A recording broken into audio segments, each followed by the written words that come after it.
Hello, this is Angela and welcome to my channel. Please be sure to like, subscribe, comment, and click the notifications bell so that you will know whenever I upload any new videos. So in today's video, I will be responding to a comment that I received, and it was posted by Doppelganger D on my previous video titled Aba&Preach, The Rise of Lonely Men, and that was about my reaction and commentary on it. So let's begin by reading Doppelganger D's comment. So Doppelganger D said, I watched the whole video, referring to that video, and I have just a bit of criticism. You don't really need $400,000 a year to take care of a family, a home, and a car. My mom raised me, my brother, and my sister while working at McDonald's and Lowe's. I think the problem that Aba&Preach is trying to point out is that the standards are unreasonable for what women say they want. Women say it's for family when it's really for luxury.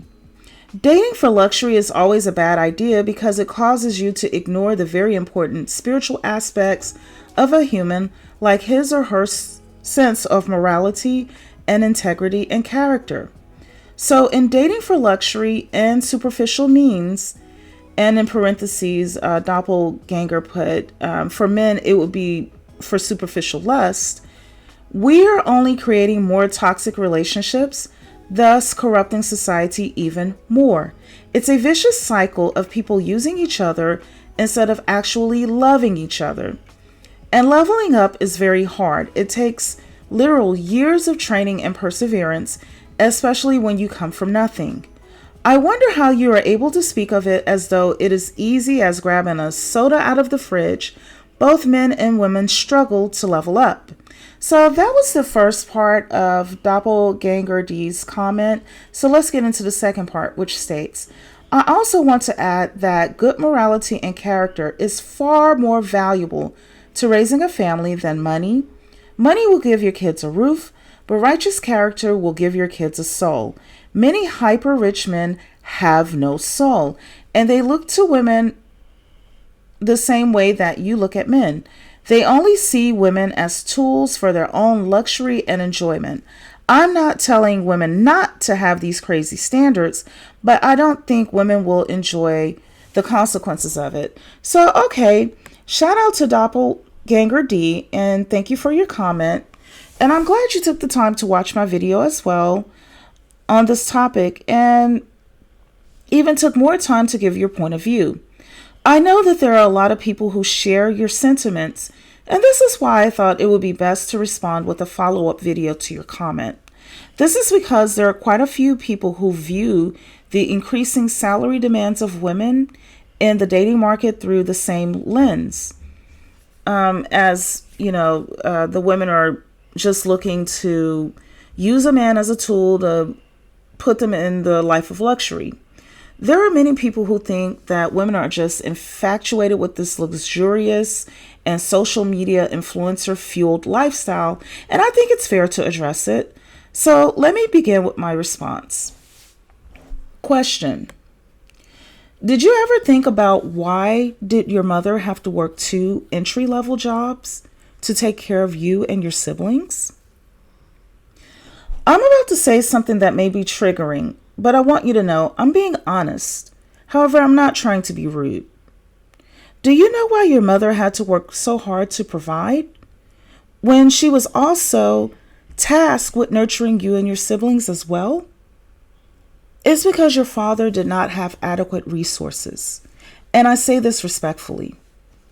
There could be a lot of reasons why your father did not have resources. So I'm not saying this to cast judgment on him, okay?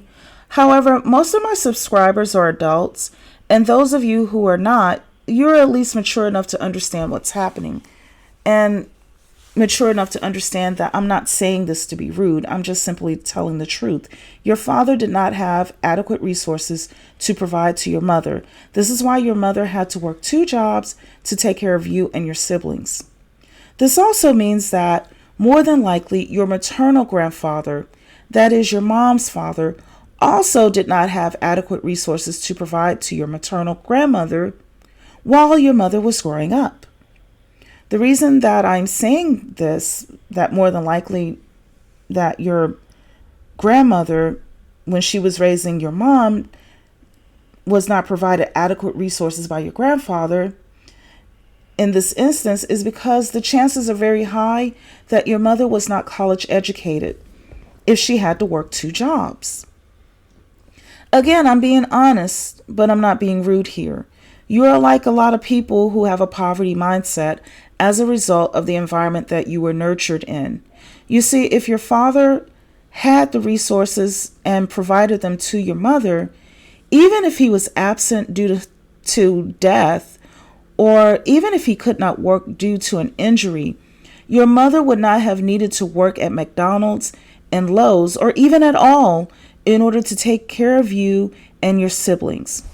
So because your father did not have resources, at least adequate resources to provide to your mother, it meant that your mother had to double down and work 2 jobs in order to feed herself and 3 additional mouths.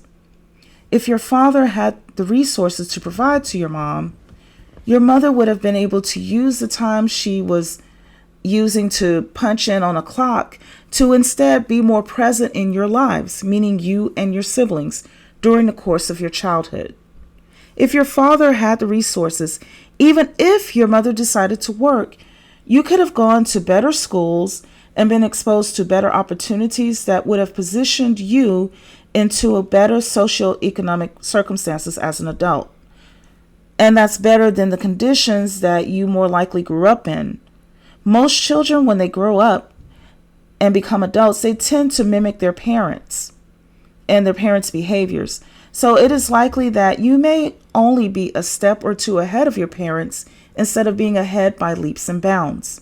See, there are a lot of people who have your sentiments that equate having resources with being greedy. And to this is what I have to say.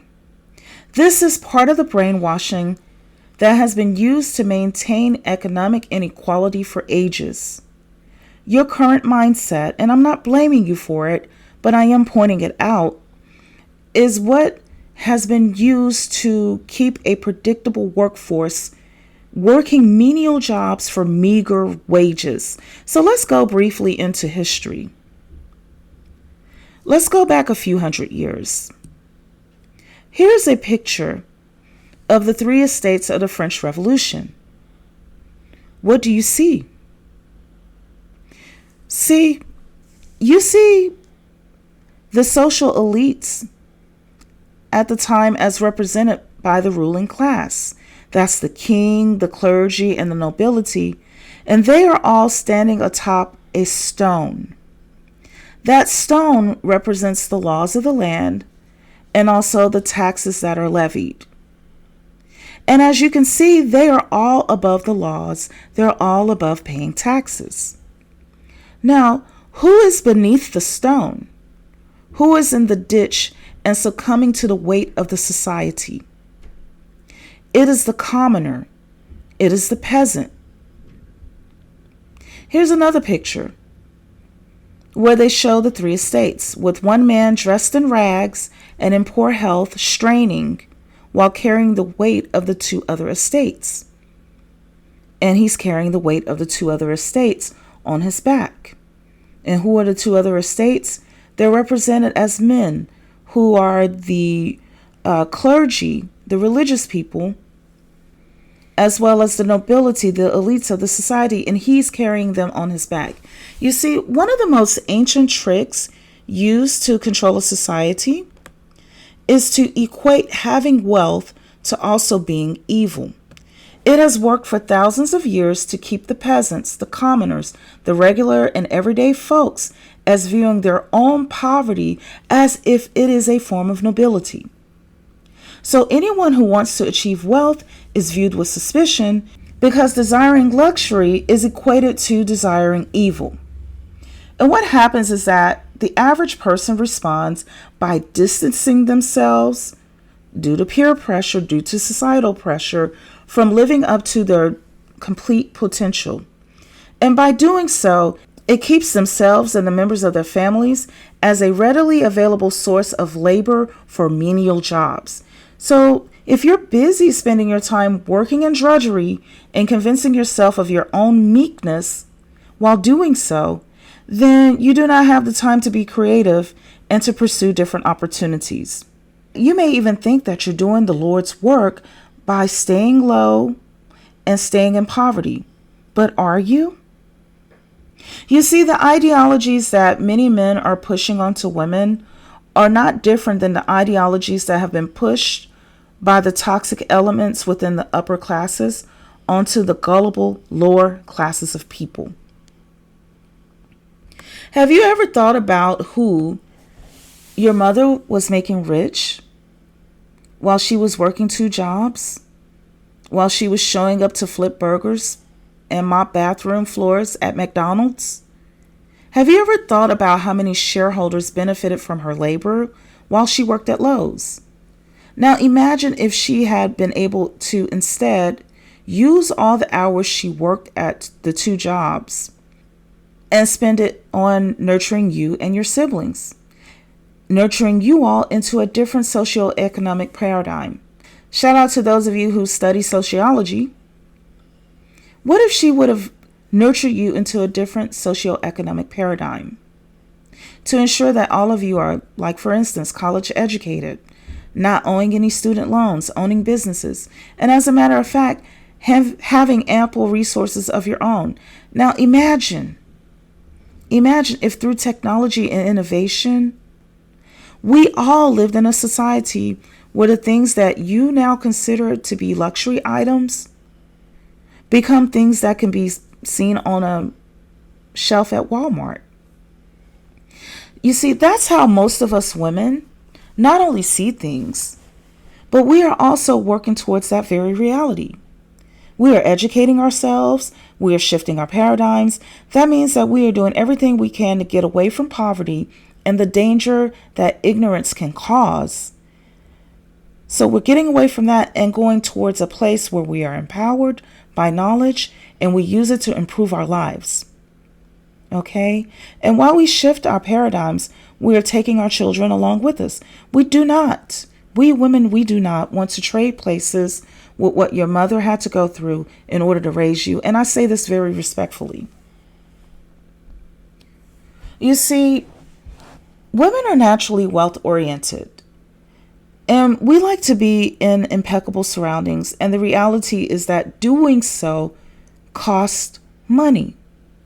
However, based on your comments, it appears like you're accustomed to the manufactured version of a woman whose voice was often silenced.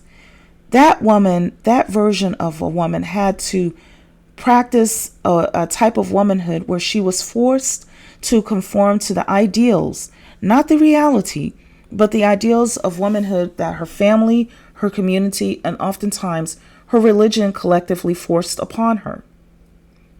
In the past 50 years, since our freedom has been granted in the U.S., we women have flocked to the university campuses and afterwards into opportunities where we could gain ample resources. And here's the thing. Just because we have money and resources does not mean that we expect for men to fall back from being a provider. Not the majority of us, no. We expect for men to provide, and at least at the minimum level that we're on. And I know that I'm about to sound harsh, but it's the truth. We women do not want to hear the excuses, especially when men do not have to deal with the daily, monthly, biological pressures that women naturally have to endure. Most women want to be knowledgeable and surrounded by resources. For us, it's natural. Now let's take a look at nature. In nature, the feminine is tasked with nurturing and nourishing the offspring into adulthood. The masculine in nature is tasked with securing a territory with resources and providing them to his family. Human beings are not much different. We women, we're the feminine, need resources in order to nurture. Amal Clooney was accomplished in her own right before marrying George Clooney. Serena Williams was accomplished in her own right before marrying Alexis Ohanian. Meghan Markle was accomplished in her own right prior to marrying Prince Harry. However, I can guarantee that each of these women are being given resources by their husbands in order to nurture their children. Women do not endure 9 months of pregnancy and the life-threatening, physically altering birthing process. We do not endure years of changing diapers and making school runs and doctor visits, just so the outcome is a child that will say, "Welcome to McDonald's, may I take your order?" You understand? We women do not want to put our bodies at risk for developing lupus, osteoporosis, and arthritis because of pregnancy, just so the children that we birth can make pennies digging ditches with shovels. We prefer to have our children possessing the knowledge to create technology that can dig a canyon in half an hour. You mentioned that it can take a long time to gain the skills that are necessary to provide such an income. And to that, I don't disagree. I do not disagree with your statement in general. But let me remind you that I even provided a source in the previous video that I did about Aba&Preach, the rise of single lonely men. I provided a source in that video, which is an opportunity that can give you a $92,000 a year income within a matter of months with Grow with Google. Many men feel like women are kicking them below the belt for requiring them to level up and to gain a six-figure salary as a minimum, but I can assure you that it's not like that. Most women do not enjoy hurting other people. What we see is the amount of time, energy, and sacrifice for men to level up is not life-threatening. However, becoming pregnant, giving birth, and even complications after birth, such as the formation of blood clots and infections, are risks that all women are vulnerable to, and that is life-threatening. Being vulnerable in the wrong community, such as being a mother who is running errands with young children, who has to catch a bus or a train instead of living on a safer side of town and having a car, that is life-threatening. Okay? Being a retired senior citizen whose home is located near a place where they sell drugs, that is life-threatening. Learning a new skill and becoming wealthy is not life-threatening, and it's also not impossible. We women want what's best for ourselves and our families, which include our children and our husbands too. You see? So no, it's not about using a man as a tool to obtain luxury. We just want what's best. And with the resources, we can feel safe and comfortable while nurturing our children to be the best characters that they can be, while having a community that relates to each other on the best level possible. Okay? So that's all I have for now. Please be sure to like, subscribe, comment, and click the notifications bell so that you will know whenever I upload any new content. Take care until next time.